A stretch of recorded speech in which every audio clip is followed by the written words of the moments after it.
Hello and happy Wednesday. It is May. We are in spring and watching things change, watching things grow, watching things become beautiful. A friend of mine has a garden and she was sharing pictures of the beautiful sunflowers. It's like, I love sunflowers. It's like a flower that you take the sun itself and you see the flower actually shining that bright sun. I know that's not the case. I know it's just a flower, but when I see a sunflower, it's like, oh, look, the sun encompassed in this pretty flower. So yeah, I do love sunflowers. And so that goes to say that you are a beautiful sunflower. You're a beautiful being. You're absolutely wonderful. And it's so important that you know that. And as we're looking in May, as far as it being Mental Health Month, the idea of being able to take a look and do a checkup. How is your mental health? Right? So when you go to the doctor and for the ladies, we get our lady checkup and our mammograms and for all of us as we're getting older, and even some of us that are younger who have to check into it. We check into our hormones and we do different things, but very rarely do we check in to see how our mental health is doing. We just think that's always supposed to be okay. But it's like my little hedgehog, right? Hedgehogs don't usually have ear problems. Like, we don't usually have ear problems, but sometimes we do. And my little guy, he's got something going on with his ears. And so I've got to go to the vet, and he's an exotic animal, so it's going to be an expensive visit, as always. And I've got to figure out what's going on with his little ears. Now I know moving forward, this is my second year with him, I need to keep an eye on his ears. There's something for him that has an issue for his ears. For most hedgehogs, ears are not an issue. You don't have to check. You have to keep an eye on their little toes, if there's anything wrapped around them or any of that. So sometimes his little bedding might get around his toes, or, things like that that we don't even think about until we learn that we need to think about it. And so today, I really want to share with you how essential it is to continue to do a mental health checkup. And you'll see on my post before the live here, you'll see on the post that I have infographics that you can take a look at. And I want you to save those infographics. All these infographics I do for you because they're fun and they're easy ways for you to have these tools to remember. So these are tools, guys. You could save them, you can laminate them, you can just put them on your hard drive, you could take a picture on your phone or save it from the Facebook on your phone. Either way, keep these little step-by-steps. You go, oh yeah, what was that one again? And you come right back to it. And each Wednesday, you'll see that I have something like that. And my assistant, she helps me to create them. And she takes my ideas and she runs with it. And I love it. And then she and I get together and we review it and we make any changes that we need to. So we put a lot of effort into these. So I want to make sure that you're really seeing them as the valuable tools that they are. Okay, so that said, you're going to see how it breaks down into 12 daily activities plus one secret to be able to improve your health. And so walk through it with me. So number one, being able to recognize and acknowledge your emotions. What am I feeling? Where do I feel it in my body? What does that feeling feel like? Right? And so sometimes we don't know. We've never asked ourselves that question before. And so there's nothing wrong with you if you haven't done that before. Give yourself a flippin' break. You're not professional at doing this until you've gotten used to doing it. So be kind with yourself. Don't expect that you're supposed to have it all down because it doesn't work like that.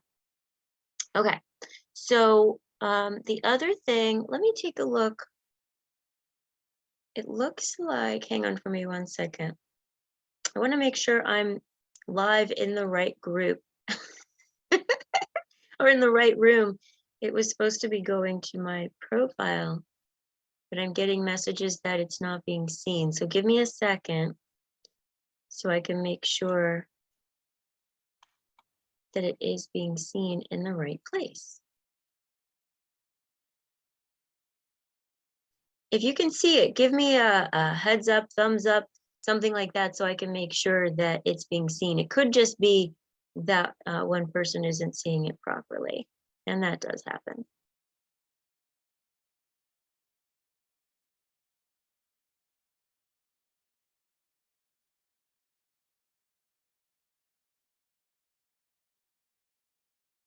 Okay, so I am seeing it. So quite possibly it's just not showing up yet on your feed. So if you go into my page, yep. If you go into my page, you should be able to see it right there. And then you can use it from there. Either way, I'm recording this on Zoom. So once I'm done, I'll be putting it up again if there's any issues. So don't worry if you're not seeing it. You will be able to see it later. And obviously, if you're not seeing it, you don't know what I'm saying. So anyway, okay. So jumping back on track, checking in. Now, if you don't know how to do this, this is totally okay. You see my contact information over here? If you don't know how to check in with what you're feeling, or you're like, I don't know what I'm feeling. I usually feel numb, or I'm just so busy, I don't connect to what I'm feeling, or growing up, talking about feelings and turning off my feelings was how I functioned. So it's okay if any of those things are coming up for you, or you're like, all I ever feel is sad, or all I ever feel is down, or all I ever feel is overwhelmed, or all I ever feel is anxious, or all I ever feel is so freaking busy, I don't feel a thing, right? Whatever it is, don't worry. And some people are like, I don't feel anything. I don't know what you're talking about. If you fit any one of those, you're just not sure how to go through this process, or you'd like help to go through this process, reach out to me. You'll see my number here, 954-657-3407. And I do mindset reset coaching.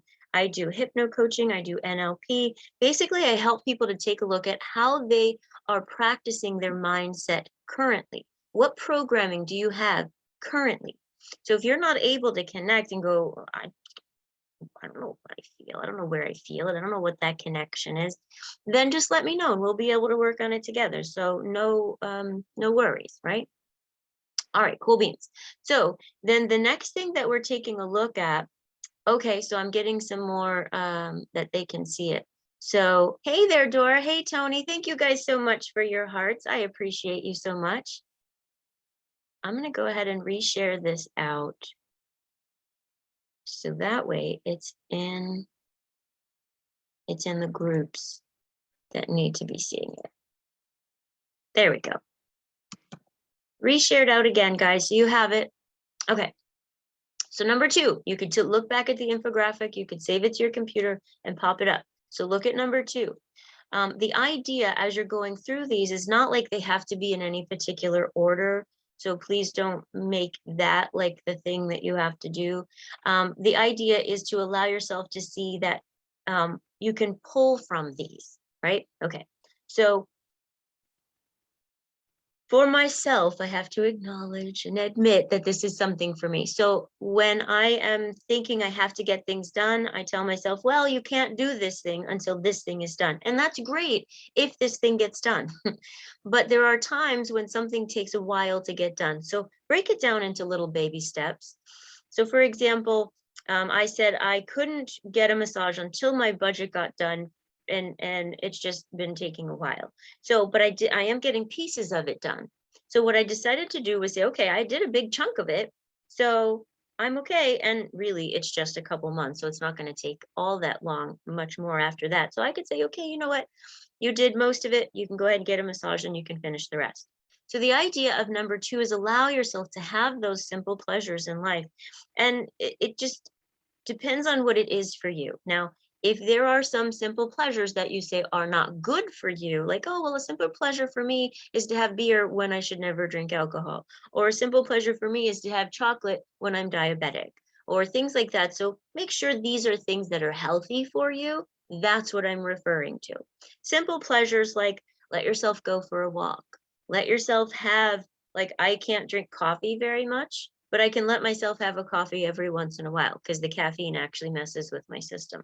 So I can let myself have it once in a while, and it doesn't have a bad impact. It actually can be beneficial.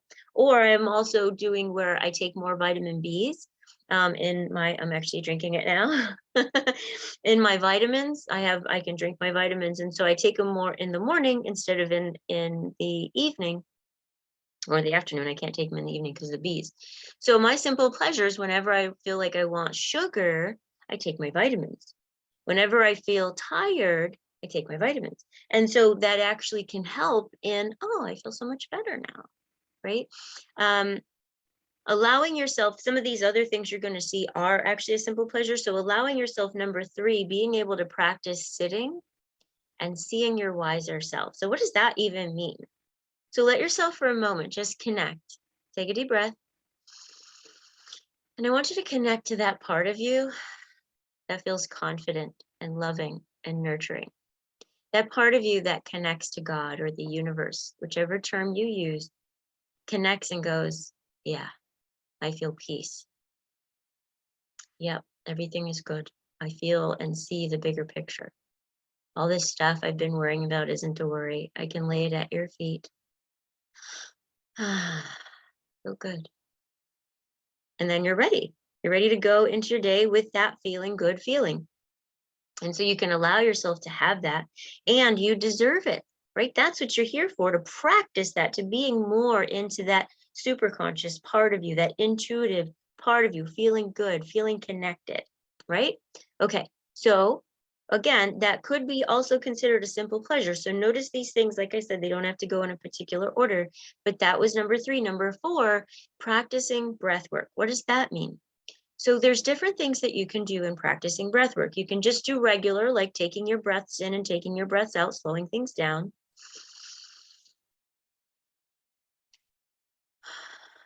You could do it with sound, right?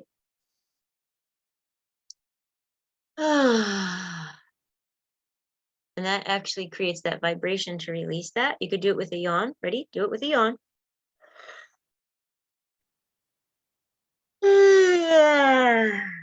That was a yawn and sound. And that stretches your jaw, stretches your neck. It also allows for your brain to get more oxygen. People think, oh, well, it means I'm bored when I yawn. No, it means you need stimulation and oxygen when you yawn, right? There's also, you can allow yourself to breathe in and count, see what feels good, and hold for a second. So breathe in.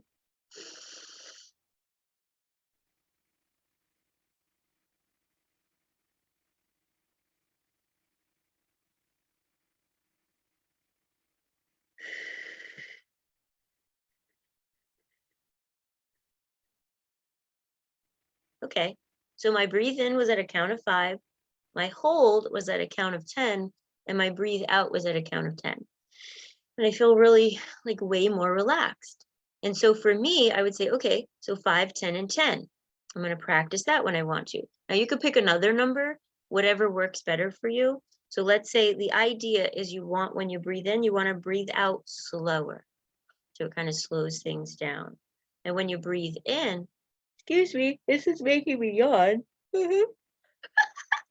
When you breathe in and hold, it actually creates more of a stretch. So I'm going to do it, and notice, do it with me. And it's sort of like you relax and you feel pressure here, kind of pushing the throat, pressure here, kind of pushing the lungs and the diaphragm. And the idea when you relax as you're holding is it stretches all of that out where you're holding tension, and it feels really good. You may actually also notice it in your lungs and your ribs, which actually forces the tension out of the shoulders, the ribs, the intercostals, the muscles in between the ribs. It's really good for you. So in practicing all those things, it helps the body to relax. It helps you to be able to go, oh, okay, cool. So this is how I'm helping my mental health. This is how I'm helping my mind go, whew. And it calms the thinking down, especially for those of you who are over analyzers. You're busy focusing on your breathing. You're busy focusing on relaxing. And so it calms that down. All right, cool beans. So I'm going to walk through these other things, and then I'm going to spend time on the secret goal for you. Now, each one of these does need a specific amount of time for you to walk through, but I don't have the full amount of time to walk through them all today. So if you have any questions on any particular one on how to do it, then let me know. Okay, so number 5, super simple, walking through outside into the sun, noticing the beauty all around you, connecting to the trees, the air, the sounds, how the sun feels on your body, how your feet feel walking, how you feel just giving yourself a break, allowing that, right? Number 6, creating a self-nurturing morning routine. So everything I just shared with you, you can make that a routine. Like, I'm going to do 2 of those things every day. So pick out of here. It could be 2 things, 3 things, 4 things. And that could be your morning routine, right? We just did the breathing in just a matter of seconds, right? We have already walked through each one of these, and it's not even been 15 minutes yet. So you could do a 15-minute routine and have yourself set. Now, here's a couple others that you can include in there. Number 7, first 60 seconds of your morning. And so we're going to practice this real quick. I'm waking up, my eyes are opening, thinking about things that I'm grateful for, thinking about the sun and how beautiful it is, thinking about the sky, thinking about how God has created me, being so grateful that I'm living today, so grateful for my loved ones that I have, so grateful for my body that it's up and well and able to do things, grateful for the fact I can go pick my clothes and I can do what I need to do, and I have my clients to work with me. And so that was just 10 seconds. And so continue to do that and allow yourself to just be in that. You're creating a higher frequency of all of those things. And it's just like, yay! And it starts your day in a beautiful place, and it takes you into practicing this on a consistent basis. So number 8, daydream on something that's fun for 5 minutes. We've already been doing this, and it's daydreaming. We're daydreaming on how we're going to do things. We're daydreaming on our breathing and doing it. Daydream doesn't mean you can't do it with it in the moment. So you can actually write stuff down and write down goals and do your breath work and do all these things as you're daydreaming about how beautiful you're making your day. And daydreaming is the exact same thing as meditating. And so I want you to think about it like that, because daydreaming, we're like, oh, well, that's for fun. No, do for fun, right? We think meditation has to be this weird thing out there. The idea is you're letting yourself have fun. You're letting yourself create the changes you want in your life. Excuse me, I have hiccups, and that gets to be fun. Now, if you feel any kind of overwhelm in this process or a thought keeps coming back, jot it down. You want to be able to declutter your mind. And so that's actually number 9. As you're jotting down any thoughts that you have, you're taking out the clutter and you're putting it down here so your mind can be more in its creative space. We think that our mind can loop all these thoughts all day long. Oh, it's okay. I don't need to write it down. I can think it. Oh, ho, ho. No, honey, you can't. Not specifically and not clearly with everything else that might come up with it. If it's just one thought, sure. 2, maybe. But as you get into thinking, different bits are going to come up. Oh, I need to do that. Oh, I got to do this. Oh, I got to talk to that person. Oh, I got to do that. Oh, yeah, I need to do this. It's just going to happen because that's the way the mind is. If you jot it all down, all those oh, yes are over here, not needing to be over here. Number 10, allowing yourself to learn. What you're doing right now is you're learning. And so your mind is flourishing. Your body's like, oh, yeah, this is great. Your mind is calming down and feeling good. You're learning new things to help yourself flourish and thrive. Continue to do that every day. And you can look at all of my lives. They are to teach you, guide you, support you. They are real life tools. I'm basically giving you free sessions in this work, right? So go back and practice them. Now, it's also important to realize if you can't do it on your own, that's okay. I give you the work for free because I want you to see how you can begin to do it. But I know, and I want to share with you, that there's lots of stuff you can't do on your own. We need a coach. I need a coach. I have a coach guiding me for things I need. I get stuck in my stuff, even after all the tools that I've practiced. So we each need a coach, and that's perfectly fine.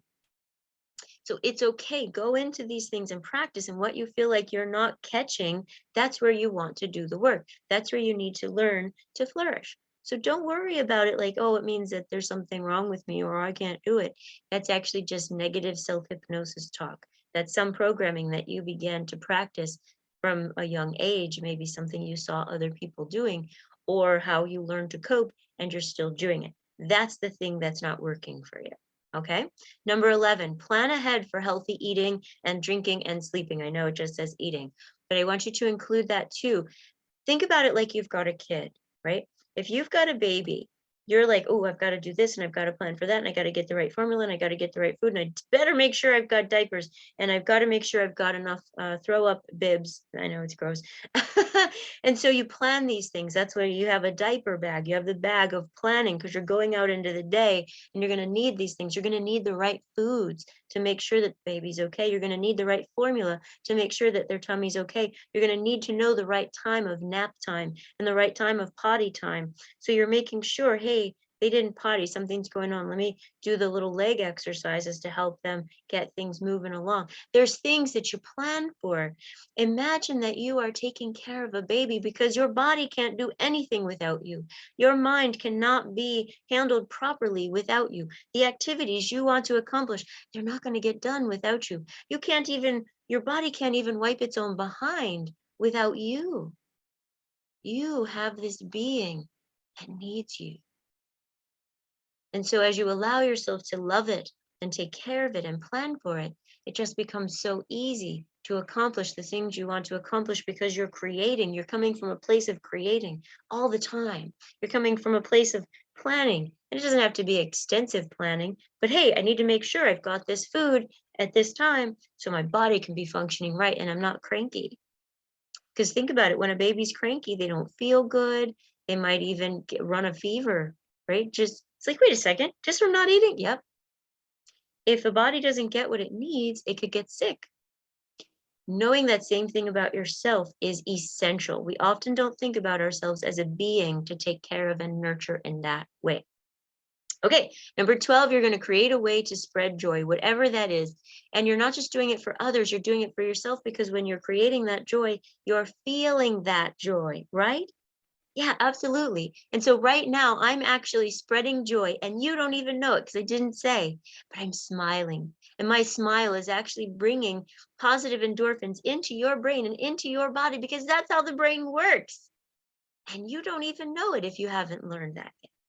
And so just by smiling is helping you feel better. And just by me seeing my own smile is helping me feel better. And it's kind of like, I feel so silly. I'm holding this smile.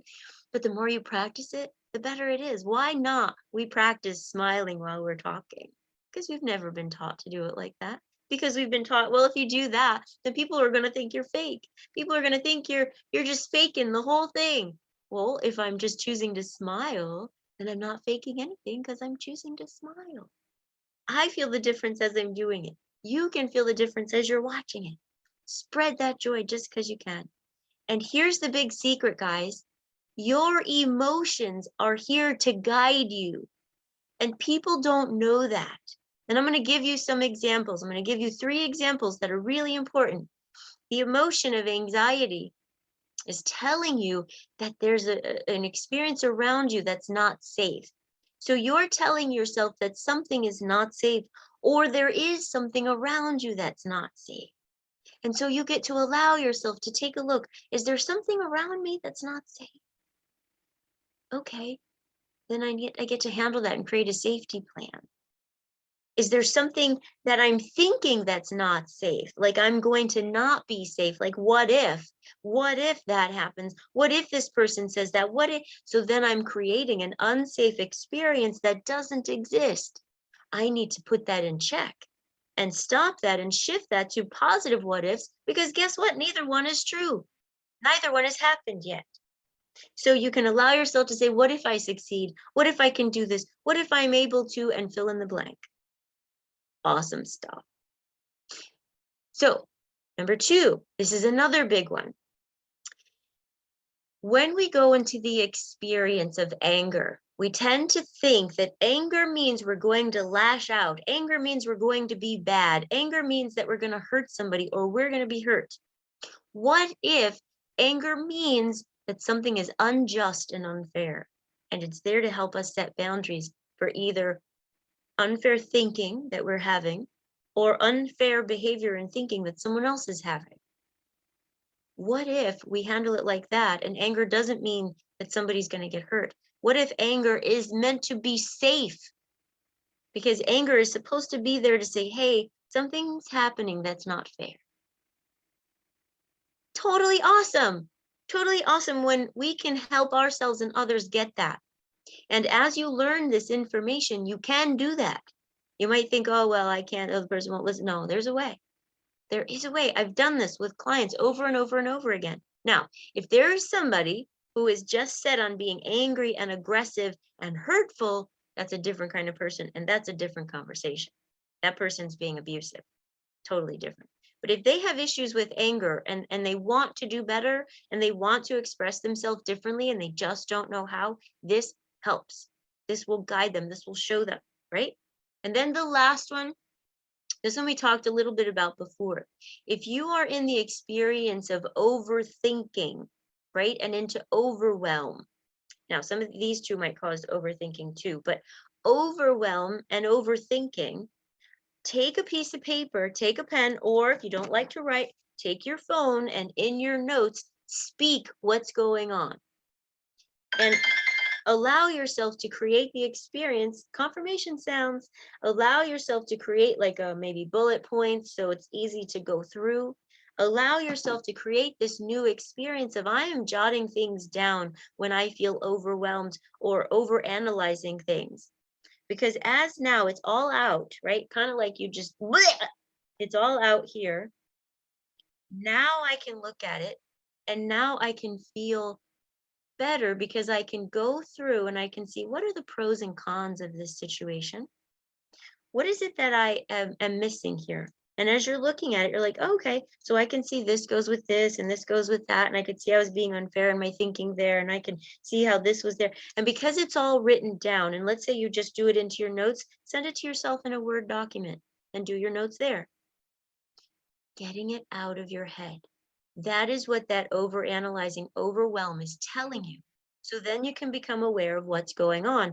And you can even use what I'm sharing with you. Oh, this emotion is happening. So this is what I need. This emotion is also happening. So this is what I need. This emotion is also happening. So this is what I need. And that's how you're able to understand how your emotions are guiding you. Yeah? Cool stuff, right? So allow yourself to practice this, experience this, and thank you so much for this time that you've spent with me. This is the best 30 minutes that you've had to be able to create a new space for your mental health and check in on what's needed. Now you know how to check in. Now you know how to feel. Now you know how to see where you're feeling it. Now you know that those emotions are safe and that they're to guide you. And now you know how to practice with breath work, setting a morning routine, just feeling good. Let me know if you've had any questions. Please do share this with others as you're walking through. You might think, oh, well, this is all stuff I already know. Well, it's stuff other people have never heard before. So share it. Put it out on your timeline and share it. Put it out into your messages and share it with friends. Like, hey, as you're going into May, this is, check in on your mental health. Watch this so it'll help you see how you can check in on your mental health and feel even better this month. Mental health doesn't need the stigma of, oh, mental health means bad. No, mental health is like physical health. You check in, just like you check in on your spiritual health. You check in and you get to. And here's my contact information over here. 954-657-3407. You can reach me at tammy@sparkshope.life. It's always best to reach me on my phone or text me. That way I get it right away. Sounds good? Thank you guys so much. What do we do? Bring it in. Big squishy hugs. Make sure you're taking care of you this month. I will see you next week. I'm here every week, Wednesday, 8:15 a.m. I'm also doing Clubhouse now at Reset Your Mindset on Wednesday at 7 a.m. Eastern Time. And there are replays for both. So if you miss it, jump on. #replay lets me know that you're there and I can say hello. And any questions that you have, you can still ask those questions because those will guide me into my future recordings because my recordings are based on what you have said that you need. Next week, we're actually going to be talking about decluttering your home and decluttering your mind. And I'm going to have a special guest, Miss Buffy Worley from Be Organized Today. A lot of you have been talking about spring cleaning, but also overanalyzing. And so this is for you. You take care of yourself and ciao for now. And thank you again for the hearts, guys. Hearts back. Oh, by the way, know that you're